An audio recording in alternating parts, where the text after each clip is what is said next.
So I want to talk about the gender divide in this election and how you have a pretty sizable majority of women who are voting for Harris, while most men seem to be voting for Trump. And you're seeing it especially with Gen Z, how there are like so many Gen Z male influencers that are just straight up endorsing Trump, while most of the popular female Gen Z influencers are endorsing Harris, which to me is kind of interesting because most young people, whether they're male or female, 4 years ago or 8 years ago, wouldn't dare to publicly endorse Donald Trump for president. So it feels like there's a shift happening, and there's a lot more younger people, especially younger men, that are more open to be like, yeah, we support Trump, and we're not afraid to say that we do. But you also have a lot of women. I think abortion is the main thing that's turning a lot of women away from Trump specifically, even though, he was trying to like kind of tiptoe around the issue, saying he's pro-life, but he wouldn't sign an abortion ban, and trying to appeal, to appear as more moderate, essentially. Like, you guys have all seen him changing his positions on abortion pretty frequently during the course of this race. But, I mean, I think it said a lot that fucking Melania Trump came out and said that she is pro-choice and thinks that abortion is a fundamental right for women, which, definitely speaks volumes, because that's the man's wife, right? But I think it's a great example, though, of just the polarization, especially around the issue of abortion. I don't know if there are like other issues that specifically there's a huge gender divide on. I think there might be a gender divide on, like, I don't know, maybe gun control. Maybe there's more women than men who are, anti-gun and want to ban guns and all that kind of thing. I mean, I don't know.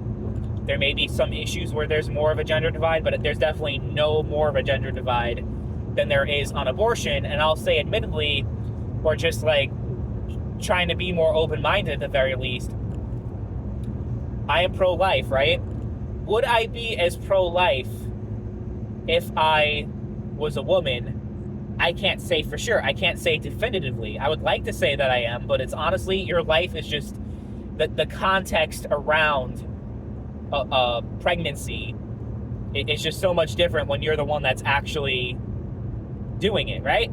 So I have to just be open and honest and admit that as a man, it's easy to say pro-life when you're not the one that has to carry the baby to term. At the same time, I view it as more of an issue of preserving humanity and preserving human life, and just looking at it from a biological perspective. I am not religious, and that's the biggest problem that the pro-life movement has, is that it mostly comes from Christian religious fundamentalism, talking about Jesus and God, and that's like the basis of most pro-life arguments that you see is just Bible-thumping nonsense, right? So that's an issue. But I really don't see it. I mean, it is from a moral perspective, obviously, because I'm saying that abortion is wrong and should not be allowed. So that is like a moral argument that I'm making, and it is from a moral perspective.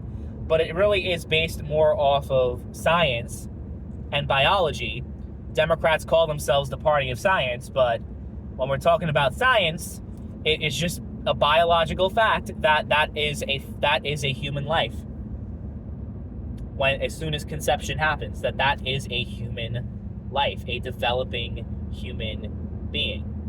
And the distinction becomes rather arbitrary when you realize that's a person. They have all the necessary cells that make a person, and you could see them grow. They say it's just a clump of cells, but if you actually see, like, from the 6-week point, they already look like a developing, like, they look like kind of like an underdeveloped baby. Like, they look like a baby, even though they're obviously far from being a full-born baby. But you can see it looks like a human being. It looks like a human life, because it is a human life. So that's my main perspective when it comes to abortion. Not like, oh, Jesus says and God says and yada yada, like all this fucking nonsense that really should have no basis in any actual debate or argument. And I think that's honestly the main thing that's pushing people away from pro-life, is that aspect of it, is the that it's commonly tied to religion. And I'm getting fucking blind by the fucking sun. I hate when that happens. But yeah, it's fucking fuck, I don't even remember what I was saying because I was distracted by the sun. And it's late. I slept 3 hours yesterday before I had to go to work, and I worked like a fucking 9-hour shift, which was not very fun, and it's fucking sucked, and it was a pain in the ass, and I did not have a good time. I'll just say that. I didn't have a very good time at work. But yeah, that's the thing. It's commonly tied to religion. So, with our society being more and more secularized, people just don't resonate with that as much as they might have in, 1924 or 1820, So, that, I think, is the main problem, rather than, I think the gender divide is a big thing, and just women, feeling personally attached to the issue, obviously. There are obviously many women who have gotten abortions for various reasons. So that, they'd be like, we wouldn't want that right to get taken away from other women or from myself, right? But there are also a lot of pro-choice men that feel like, okay, I don't want to be on the hook. I want there to be a mechanism in place where we can get rid of this thing and just not be responsible and not have to worry about it, right? So there's a lot of pro-choice men as well. There's also a lot of pro-life women. But generally speaking, if you talk to your average woman, most of them are pro-choice.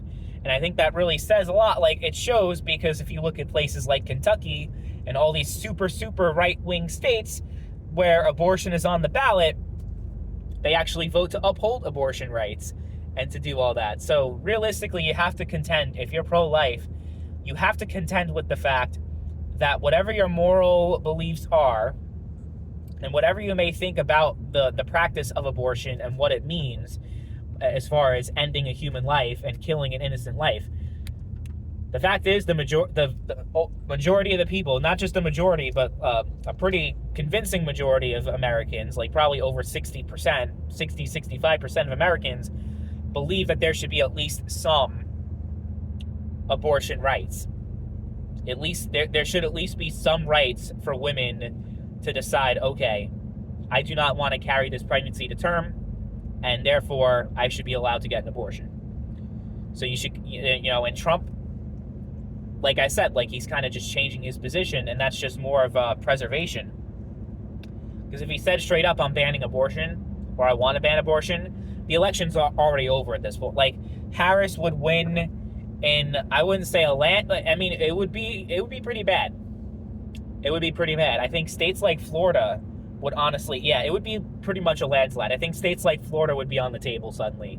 States like Texas would be on the table for the Democrats if, Trump just straight up said yeah.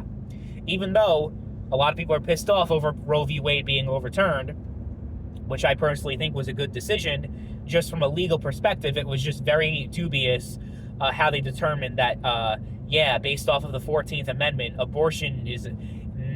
I don't think so. No. So I think it being overturned just from a constitutional perspective and from a legal perspective was a very good thing.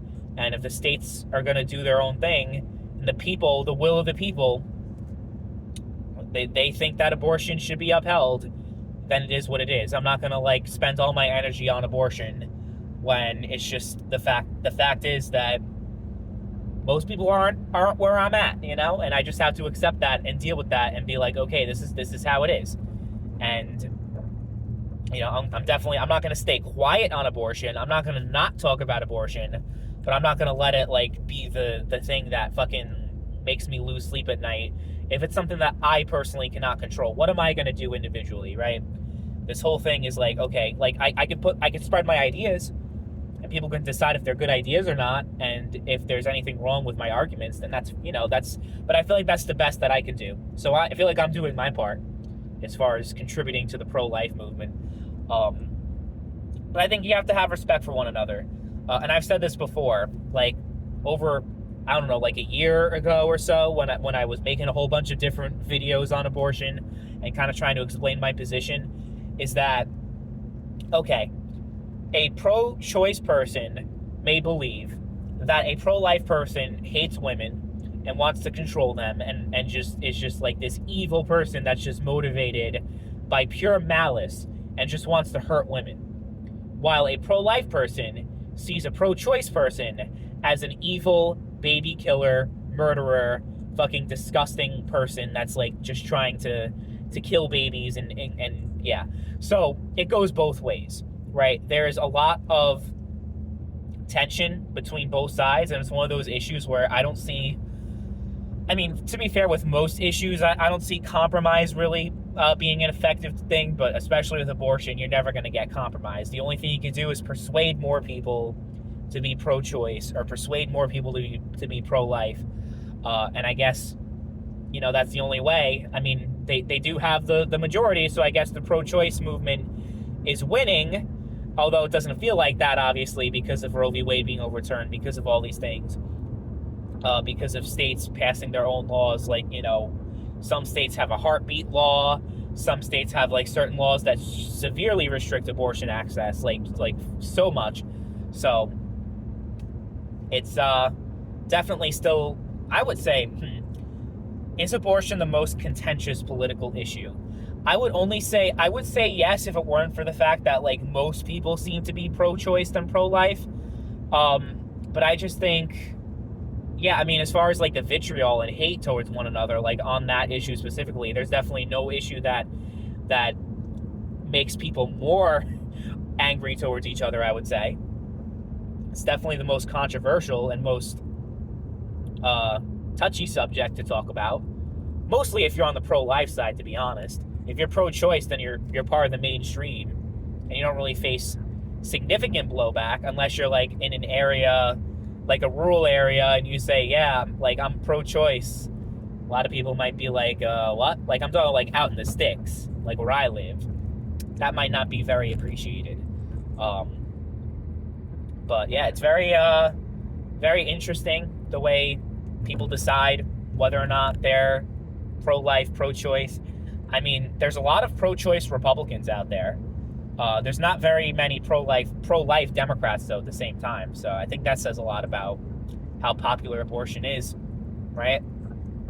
And how, I mean, it's just, I think it mostly has to do with Republican women, specifically, who are like, yeah, I mean, I think that Republicans make sense on the economy. They make sense on all these things, but I really don't want them to get involved in abortion. I really wouldn't like that. So politically, strategically, would it make sense to try to alienate them?